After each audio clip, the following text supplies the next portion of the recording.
पावसाळ्यातील रिमझिम पाऊस आणि तळणीचे पदार्थ खाण्यास मजा काही औरच असते. आणि त्यातली त्यात आषाढ महिन्यामध्ये प्रत्येक घराघरामध्ये वेगवेगळे तळणीचे पदार्थ केले जातात आणि खाल्ले जातात. तर आज मी तुमच्यासाठी अशाच तळणीच्या पदार्थातील तिखट पुरीची रेसिपी घेऊन आली आहे. तिखट मिठाच्या पुऱ्या आहेत ह्या एकदम लुसलुशीत नरमसूद आणि 7 ते 8 दिवस टिकून राहणाऱ्या पुऱ्या आहेत. तर अशा पुऱ्यांची रेसिपी मी तुमच्यासाठी आज घेऊन आलेली आहे.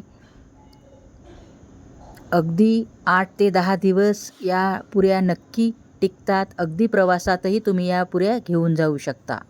तर त्यासाठी लागणार आहे आपल्याला कोथिंबीर. येथे मी 1 जुडी कोथिंबीर घेतलेली आहे. तिचे देठं आपल्याला काढायचे नाही आहे, तर कवळे देठं आपण ठेवणार आहोत. त्यानंतर घेतलेली आहे धणे आणि जिऱ्याची पूड घेतलेली आहे. एकत्र भरड त्याची केलेली आहे धणे आणि जिऱ्याची. त्यानंतर आपण लसूण घेतलेला आहे. येथे 2 गड्ड्या लसूण मी सोलून घेतलेला आहे. आणि त्यानंतर चवीनुसार तिखट, मीठ आणि हळद घेतलेले आहे. हे आवडीनुसार आपण कमी जास्त करू शकतो. तर त्यानंतर आपण अर्धी वाटी तीळ घेतलेले आहे आणि 2 चमचे आपण ओवा घेतलेला आहे. तर हे साहित्य आपल्याला लागणार आहे. तर प्रथम आपण कोथिंबीर आणि लसणची पेस्ट तयार करून घेणार आहोत. तर या पेस्टमुळे पुरी ही खूप टेस्टी अशी होते. त्यामुळे येथे आपल्याला भरपूर कोथिंबीर आणि लसूण घ्यायचं आहे. आणि कोथिंबीरचे देठं आपण काढणार नाही आहे. अगदी कोवळे देठं आपल्याला ठेवायचे आहे. त्यात खूप टेस्ट अशी असते त्यामुळे. तर छानपैकी आपल्याला हे अगदी थोडे पाणी घालून आपण याची पेस्ट तयार करून घेतलेली आहे. आणि त्यानंतर आपण इथे मी कुकरचे छोटे भांडे घेतलेले आहे. एक भरून मी गव्हाचे पीठ घेतलेले आहे आणि याच भांड्याने अजून अर्धे वाटी मी गव्हाचे पीठ घेणार आहे. येथे मी 1.5 भांडे गव्हाचे पीठ घेतलेले आहे. आणि त्याच भांड्याने आपल्याला अर्धे भांडे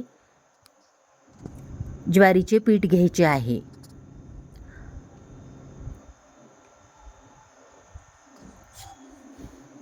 तर दीड भांडे गव्हाचे पीठ आणि अर्धे भांडे आपल्याला ज्वारीचे पीठ घ्यायचे आहे. आणि 2 चमचे आपल्याला डाळीचे पीठ घ्यायचे आहे. हे प्रमाण एकदम अचूक असे प्रमाण आहे. आणि त्यामध्ये आपण घालणार आहोत ही पेस्ट तयार केलेली घालणार आहोत. आणि तिखट, हळद आणि मीठ आणि इथे आपण ओवा घातलेला आहे. धने जिऱ्याची पूड घातलेली आहे, भरड घातलेली आहे आणि तीळ घातलेले आहेत. तर सर्व इन्ग्रेडियंट्स आपण मिक्स करून घेणार आहोत. आणि त्यानंतर मिक्सर जारमध्ये थोडे पाणी घालून आपण हे पीठ मळून घेणार आहोत. तर हे पीठ मळवताना आपल्याला एकदम घट्टसर असे पीठ मळायचे आहे. त्यामुळे आपल्याला पुऱ्या ह्या छानपैकी लाटल्या जातील. तर पाहू शकता अशा प्रकारे आपल्याला घट्टसर पीठ मळायचे आहे आणि छानपैकी तिंबून घ्यायचे आहे. तर पीठ आपले रेडी झालेले आहे. आणि आपण कढईमध्ये तेल तापण्यासाठी ठेवणार आहोत. तेल तापत आहे तोपर्यंत आपण पुऱ्या तयार करून घेणार आहोत. तर अगदी आपल्याला हव्या तशा पुऱ्या बनवायच्या आहेत, लहान किंवा मोठ्या. तर मी मध्यमशा आकाराच्या अशा पुऱ्या लाटून घेत आहेत.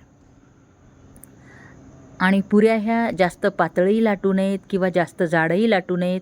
अगदी मध्यम अशा पुऱ्या आपल्याला लाटून घ्यायच्या आहेत. पाहू शकता अगदी पीठ घट्ट आहे त्यामुळे पुऱ्या पटपट लाटल्या जातात. त्यामुळेच आपल्याला पीठ हे घट्टसर ठेवायचे आहे. तर अशा प्रकारे आपण सर्व पुऱ्या लाटून घेणार आहोत. तर या पुऱ्या लाटल्यानंतर मी एकावरती एक अशाप्रमाणे ठेवणार आहे. तर पुऱ्याला पीठ लावलेले आहे त्यामुळे बिलकुल या पुऱ्या एकमेकाला चिटकत नाहीत.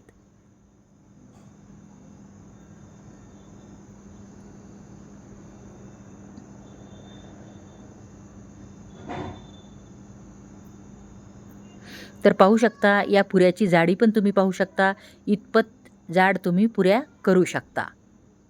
प्रत्येक पुरी ही फुलणारच आहे. तर अशा प्रकारे 10 ते 15 पुऱ्या मी प्रथम लाटून घेतलेल्या आहेत. बिलकुल एकमेकाला या पुऱ्या चिटकत नाही आहेत, कारण की आपण पीठ हे छानपैकी घट्टसर तिंबलेले आहे. तर या पुऱ्या आता आपण सर्व तळून घेणार आहोत.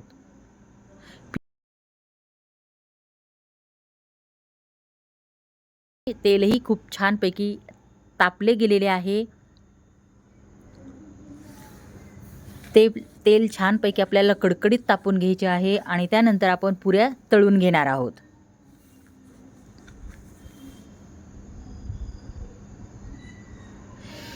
तर पाहू शकता पुऱ्या छानपैकी टम्म अशा फुगत आहेत. पुऱ्या ह्या सर्व अशा टम्म अशा फुगलेल्या आहेत. एकही पुरी अशी नाही आहे की ती फुललेली नाही आहे. तर प्रत्येक पुरी ही छानपैकी फुगणारच आहे आणि मऊसूद दिवसभर राहणार आहे. तर पाहू शकता कलर किती मस्त असा ब्राऊन असा कलर आलेला आहे पुऱ्यांना. तर अशा प्रकारच्याच सर्व पुऱ्या मी छानपैकी तळून घेणार आहे. पुऱ्या छानपैकी आपल्याला अशा तळून घ्यायच्या आहे. पाहू शकता प्रत्येक पुरी ही छानपैकी फुगलेली आहे. मी सांगितलेल्या प्रमाणात जर तुम्ही ही पुऱ्याची रेसिपी केली तर तुमच्याही पुऱ्या अशा छानपैकी टम्म अशा फुगणारच आहेत.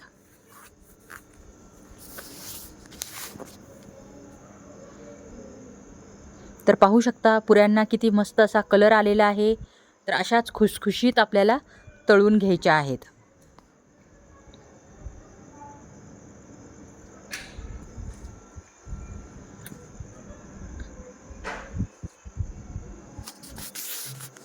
तर पाहू शकता यासुद्धा पुऱ्या छानपैकी फुलल्या गेलेल्या आहेत.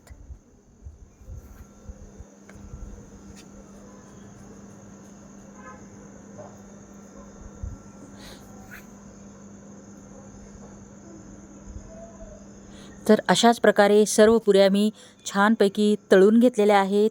तर पाहू शकता पूर्ण पुऱ्या आपण छानपैकी तळून घेतलेल्या आहेत. प्रत्येक पुरी छानपैकी फुलली गेलेली आहे.